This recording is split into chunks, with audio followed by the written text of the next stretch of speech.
The days of June Cleaver being happy to let her husband manage all the household finances are long gone.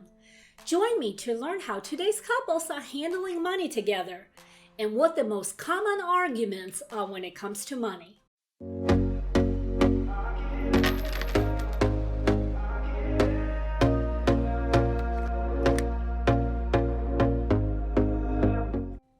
Welcome, my name is Toma Gonzalez, owner of Peace Without Debt Financial Coaching. As a coach, I help you organize your personal finances, make a plan to eliminate debt, and build wealth.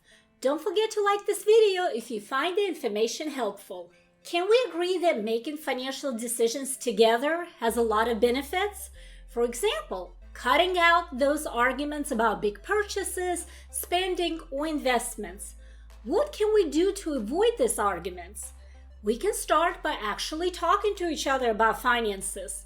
This talking will lead to actions that will strengthen our relationships, improve communication, and make us a model for our children on how to manage money. Ameriprise Financial conducted research on couples and money, and they found that most couples' arguments around finances had three central themes: big purchases, spending habits of their partner, and investment decisions. But they also concluded that when couples communicated about money, it led to problem solving, which in turn led to greater trust in a relationship. I'm sure, like myself, you've had one or two money arguments over major purchases with your spouse. One of my most memorable arguments was about what came to be known as the $250,000 dress. I went out shopping for a cocktail dress and spent $250 from our household budget without talking to my husband about it beforehand. I knew we had the money, so I just bought the dress. When I got home, my husband was shocked that I would spend $250 and not consider talking to him about it first. To him, this was a major purchase. We'd never discussed a threshold for major purchases before. I mean, a maximum amount we could spend without talking to each other first. But by the time this argument was over, we had established one. Now, from my perspective, we had the money. What was the big deal? Now, from his perspective, he wanted a discussion so he could have a voice in a major decision. Maybe there was a good deal I wasn't aware of, or maybe that particular big purchase wasn't necessary at the time. Turned out that he was most upset by the fact that he was denied the opportunity to weigh in, not that I spent $250,000. Who even says that? It's not even a thing. But to this day, that dress is known as the $250,000 dress. What we learned from that argument was to define a dollar amount for what we consider to be a major purchase that would require discussion. You might want to consider doing that as well. You probably don't have an opinion if your partner buys a $2 bag of chips at the checkout, but what's the amount you'd feel you deserve to know about beforehand? The point of having the threshold is to trigger a conversation and an opportunity to discuss with your spouse what's about to happen with household money. It's not a control issue. This way your partner doesn't show up one day with a new car that you knew nothing about. When we don't talk to our partner about major purchases, we invite another type of financial argument into our lives about spending habits. We're all different people. There's always seems to be somebody in the couple who likes to spend. That's the financial muscle they use the most.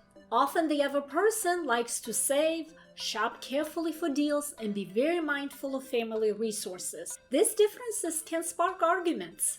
The best defense for this spendy partner against unnecessary spending is to have a monthly written budget. A written budget not only ensures that the household needs are met, but gives each of you permission to spend up to agreed limits on what you think is important. This will eliminate anger over unexpected spending at a shopping run to Joann Fabric or a bike shop buying up motorcycle gear.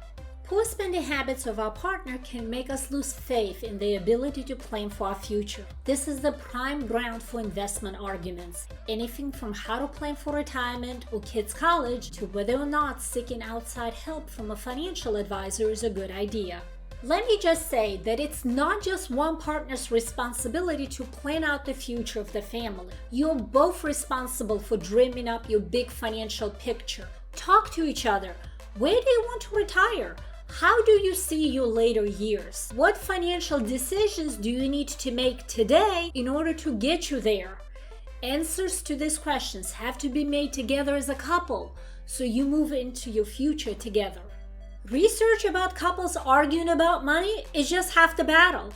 We've got to learn from these couples and nurture behaviors that will reduce those arguments in our relationships. The data also points out that when couples make an effort to be involved in money decisions together, it improves their communication and problem-solving skills, which leads to greater trust in their marriage. That outcome only seems natural, right? If we are comfortable talking to each other about money, then we'll be more likely to discuss life's other more challenging questions. Problem solving is the natural byproduct of effective communication. If we learn to problem solve with money, it'll show up in other areas of our lives, like business, family, and work relationships. These are all areas full of conflict that require problem solving skills. Marriage is hard enough with all the challenges and hard work that comes with it, but nothing will kill it faster than not having trust in the marriage. When we trust each other with financial decisions, we'll be more likely to trust each other with other major decisions. The final point I'd like to make about the benefit of making financial decisions together is being an example to your kids. They're watching and learning from us. We can be daily models to them on how to overcome money challenges, giving them a chance to be good financial stewards together with their future partner. Decisions around money might be something we're tempted to avoid, but they're absolutely necessary to improve our communication, problem-solving skills, and build trust in our marriage. We have a lot to lose if we choose to go at it alone like Ward Cleaver, but tons to gain if we work together. So if you like this video, give it a thumbs up and let me know in the comments section, what ways have you found helpful to talk about money with your partner?